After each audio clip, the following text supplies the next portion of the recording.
So I have a short day today. I'm already done. It is, I don't even know what time is it. 1:50, 13:50. Anyway, today's gonna be excuse me. Today's gonna be quite a challenge because today I am grateful for the government. Anyone that knows me knows I despise the powers that be in this world, okay? Because one, I know who they serve, and two, I know their agenda. Three, they're downright despicable and gross. Those pedophiles that are out there roaming free. I mean, there's not much good to say about the government in any country. There's not a single government entity out there that I can honestly say is good. Because even the ones that are good, they still have an underlying agenda, and they're still only helping for their own benefit. So, look at this.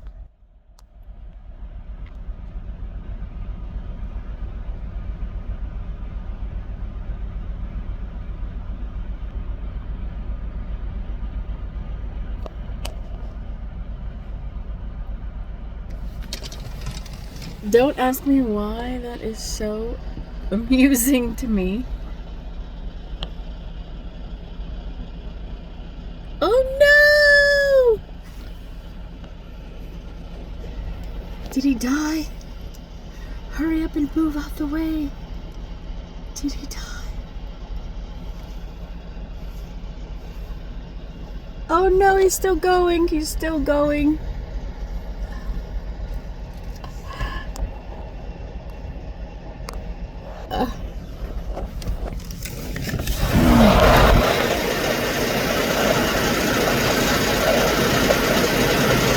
Oh, he diverted.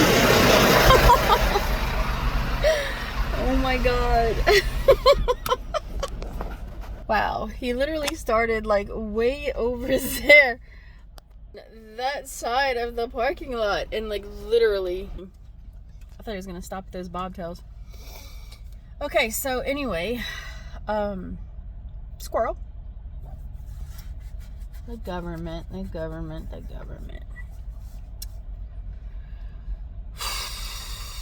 What am I grateful for?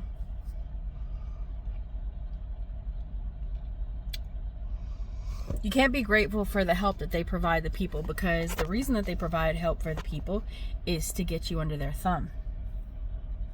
Already we rely on them for all of our basic needs: food, water, housing, schooling, electricity, sewage. All of that's under their control. We're not allowed to go off the grid because why? Because then we no longer rely on them. They can't control us.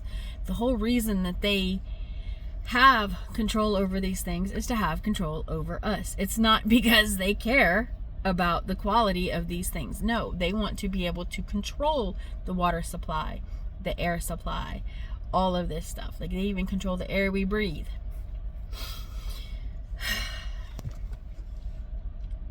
They could literally poison us at any time. Poison the water supply. Poison the food supply. I mean, they have all of that under their wraps. They only give, welfare and like food stamps out so that we rely even heavier upon them. It's disgusting, y'all. It's disgusting. And I'm gonna tell you, one of these days I might do that, like in the next week or so. I'm gonna read Behold a Pale Horse by Milton Cooper to you guys. I'm gonna do it in chapters because I'm sure it's not legal for me to read it all at once. and it's going to be in parts, but I'm going to read it to you because the audio version of the book has been chopped. And the only way that you'll get an accurate version of it is to buy it and read it yourself. It's only like 3 hours long in the audiobook, and I swear it was 24 hours, because I remember it taking me a week to like read, like listen to everything, to listen to it fully. Well, it took a week because Greg was listening with me, and we're only doing it for like an hour or two. But when I was reading it, listening to it by myself, it took like 3 days. So I am positive that it was like 24 hours. But anyway, what am I grateful for?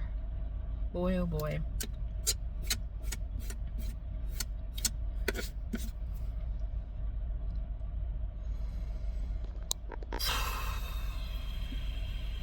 The government really makes God look a whole lot better. That is one thing, because they are despicable. They are disgusting, despicable people. That's one good thing. The second good thing is that God is still in control. God puts all of these people in place.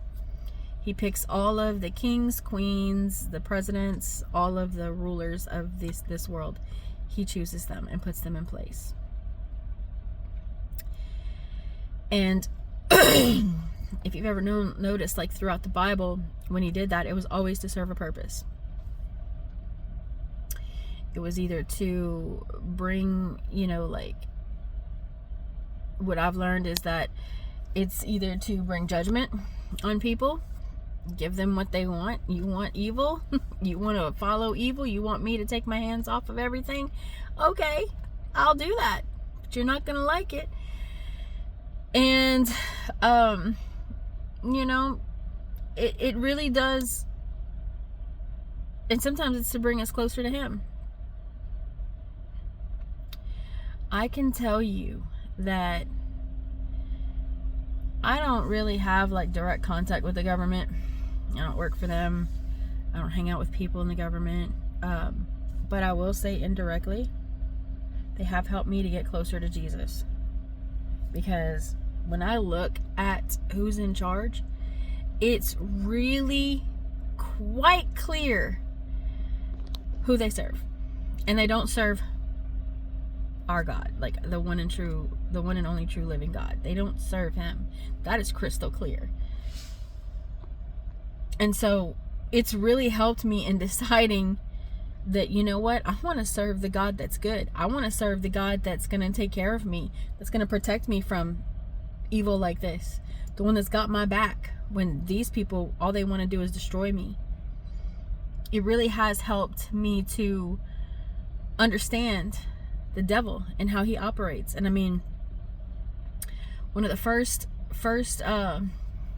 rules of battle is know your enemy. And the best way to know your enemy is to watch, observe. That's what they do. The demons do. They observe us all the time. That's how they know us so well. And that's what I do. I watch, and I see they're clearly pawns of Satan. Demons are rampant out there. And I'm not saying every single person, okay, don't get me wrong, because I know that there are good people that are in the government. Of course, there's people that genuinely do care about us and that are genuinely trying to fight for us, and I do appreciate that. There's both sides in there, but as a whole, the sole purpose of the government being created in 1776 has always been for the same reason: control. Control.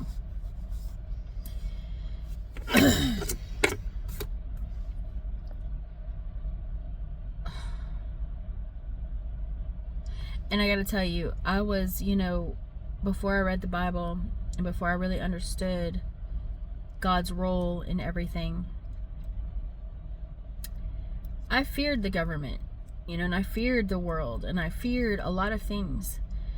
But when I realized that, yes, God has literally handed the world over to Satan so that he can do, what he will. But at the same time, God still has the ultimate power, and literally nothing can happen that doesn't go through his hands first. That means the devil cannot attack me without God's permission. And not only that, he can only attack me so far. God is in control of when, how, and how much he attacks me. And you know what? I'm cool with that. I'm cool with that. Because you know why I'm cool with that? Is because God's not a cruel God. He genuinely wants us close to him. He wants us strong. He wants us resilient. He wants us to be able to defeat the devil out of our lives. Resist the devil, maybe not necessarily defeat him. We can't defeat him. We can defeat him through him, but not on our own. But anyway, he wants those things for us, and the only way that we can obtain those things is to go through battle.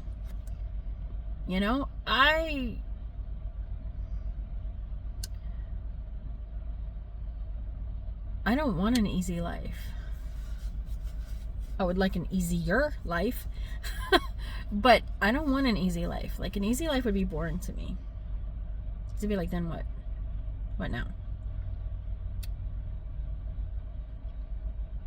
But like, we have to go through, we have to be brought through the fire. We have to struggle. We have to face battle in order to overcome. Like, God is building an army right now.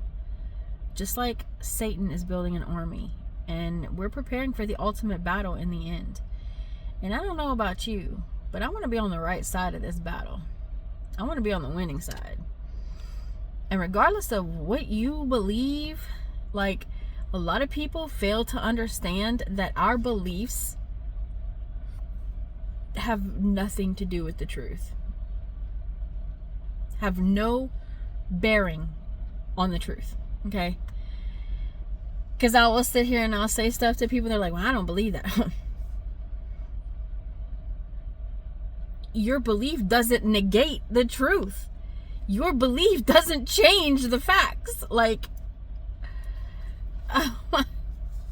don't believe it, okay? Don't believe it. You're going to be a believer. I'm going to tell you, like, everyone will be a believer in the end. Because you know why? Because God's going to prove who he is, and Satan is going to prove who he is too. Oh, gosh. And everyone will see. Everyone will see. And I'm confident enough that I know that I'm on the right side of things. And I'm so grateful for that. Like, I am so grateful for that. And honestly, I'm grateful for the government, because they are so insanely obvious as to who they serve and who,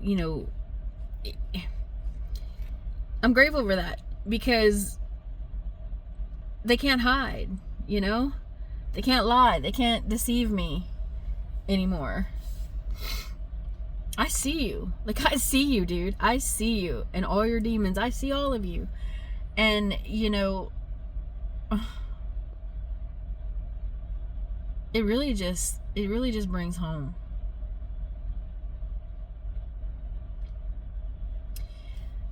It helps me to look forward to going home, to, looking forward to the next world. And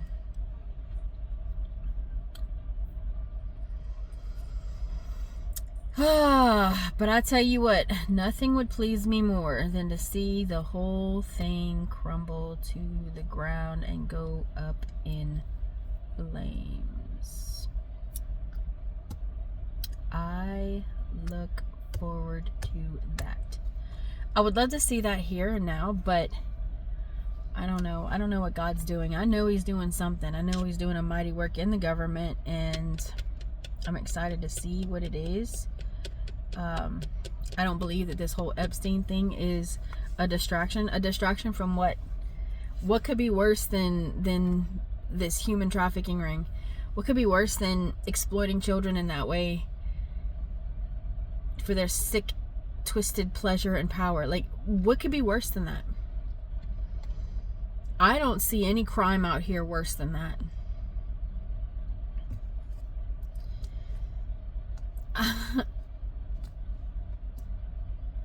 I truly believe that God is exposing people right now, and I'm grateful for it. And I don't know what he's doing, but I trust him, and I'm excited. And you know, eventually it will come crumbling to the ground. And I look forward to that. I'm here for it. But till then, unfortunately, we have to deal with these powers that be. And, you know, I'm not afraid of them anymore.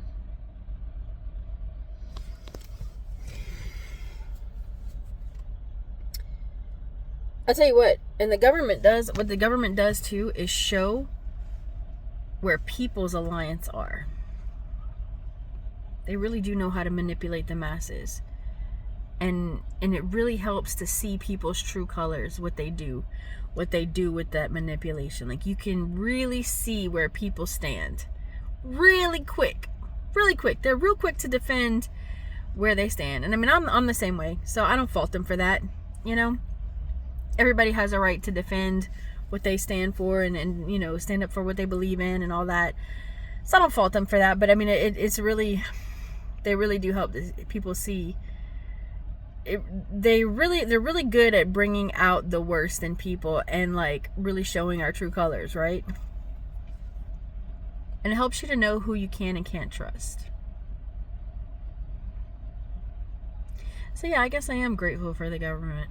I guess there is good things about them that I didn't really think about until I did this video. I thought about it earlier because I'm like, what could I do today? I have a few things in the vault that I've forgotten. I've lost track of. I need to write it down. But yeah, I was like, oh, the government. Well, I think God gave me that one because I was definitely not thinking about that one. Ooh, I know what I could think of tomorrow. That's another good one. Anyway, but that's what I'm thankful for today. And yeah, I think it's pretty rough because, you know, there's not many redeeming qualities about the government. But there is some good in it, I guess, after all. And I am grateful for the people that are on our sides, that are in there, you know, fighting the good fight. And I give a shout out to all those people. Keep praying for you. And yeah, I really want to see a revolution. I really do. A revolution for the good. I do. Anyway, Romans 8:28. God works out all things for the good of those who love him and are called to his purpose. And be grateful in everything that you do and have, or everything that you have and is given to you, because everything is a blessing and nothing has to be tragic unless you let it. Life is only 20% of what actually happens and 80% of how we choose to respond to it. It's a choice. Life is a journey, okay? No matter what happens out here, like, there's a few things that will never change, okay? One, we all worship something, okay? Because we were literally created to worship. We all worship something. We are all slaves to something. Whether people want to admit it or not, we are all slaves to something. We choose who we are a slave for. I choose to be a slave for Jesus because I know my master is going to take care of me. I know that he's not going to do anything that is going to be to my destruction. And everything that he allows in my life is for the betterment of me and our relationship. That's one truth that nobody can dispute.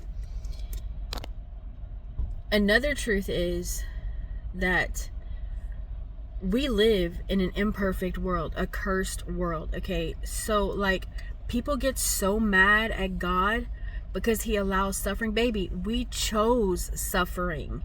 We chose that life. God literally gave us everything that we needed, perfection even.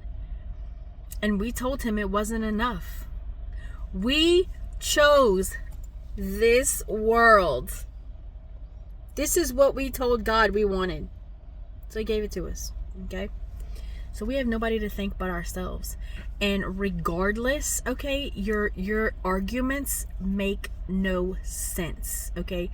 Let's give up the God that actually wanted to give us everything and promised us perfection if we just chose him in the beginning. Let's give him up. Because why? Because he actually gave us what we wanted. And go for the God that literally stole our promise away from us. Stole the paradise away from us. Okay? And we let him. We gave it to him. We just handed it over to him. Okay? He like literally conned us out of our promise, out of our paradise. Yeah, let's serve him. Because that makes sense. That makes sense. Yeah, that makes sense. Regardless, you're going to suffer in this life, okay? You can sit here and deny God all you want. That's not going to make your life easier. That's a lie from the devil, straight from the pits of hell that you believed, okay? You're going to suffer. You're either going to suffer alone in your own suffering and your own struggle and your own strength and in your own misery, or you can suffer alongside the God who created every single thing in this world to operate the way it does, who can bring you comfort in the worst circumstances, who can bring you light in the darkest of days, who can bring you joy in the midst of your pain and suffering. Like in the worst of worst days, you still have peace. You can still have joy. And in the end, instead of being destroyed by said suffering and said thing, you will be better and stronger. Like, it's a no-brainer to me. I don't know. It's a no-brainer to me. I just, I dare you. I dare you to give God a chance. Like, really give him a chance. Not just say you give him a chance. I'm talking like really give him a chance. The same way you give alcohol a chance. The same way you give drugs a chance. The same way you give sex a chance. The same way you give toxic relationships a chance. The same way you give music a chance. The same way you give every single money a chance. The same way you give your work a chance. The same way you give your friends a chance. The same way you give family a chance. None of these people promised anything to you. And if they did, they're not always going to show up and provide. I've broken many promises in my life. I cannot honestly sit here and say that I keep every single promise I've ever made. I haven't. I strive to, but I haven't. There's only one. There's only one in this life that keeps his promises. And I dare you. I dare you to give him a chance. All right. That's all I got. I'm going to get off my soapbox now. I love you guys, and thank you for coming on this journey with me, and I will see you tomorrow. Choose Jesus. Always choose Jesus.